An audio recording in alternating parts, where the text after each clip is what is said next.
Jom tengok soalan ini. Soalan ini dari Sabah 2023, kertas 1 soalan 12. So tajuk dia adalah janjang. Okay. So dia beritahu kami jika A adalah sebutan pertama dan D adalah beza sepinggan lah bagi suatu janjang aritmetik.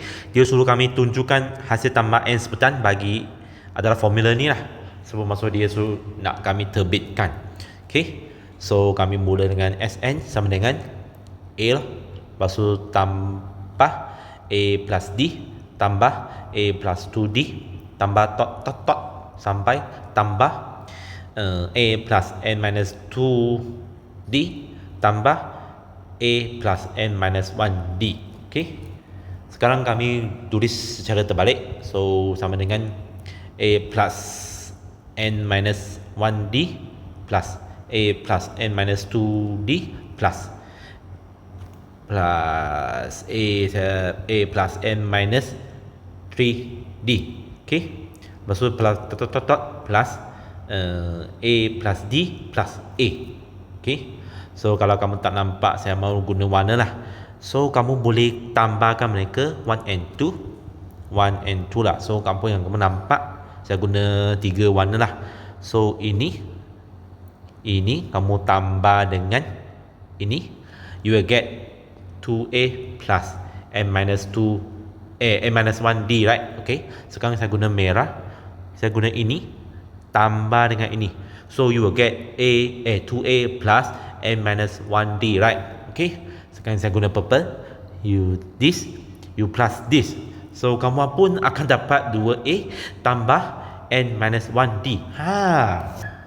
So sini dia ada berapa jumlah, ada berapa kami cakap jumlah pasangan, ada berapa pasangan N kan, sebab dia ada N term lah. Okay. So masuk sini dia akan dapat berapa di sini.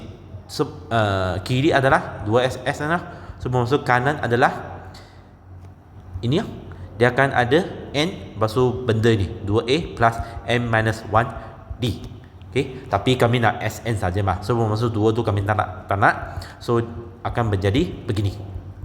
Sudah terbit dah itu formula. Soalan B, dia beri janjang inilah, dia minta kami cari hasil tambah N sebutan.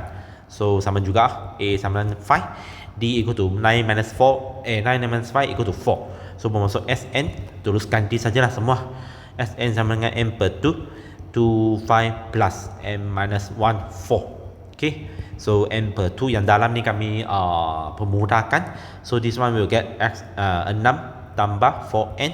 So this one will boleh permudahkan lagi, akan mendapat N 3 plus 2N. Macam ni sudah cukup. Atau you mau kembangkan pun boleh, sama je, no hard.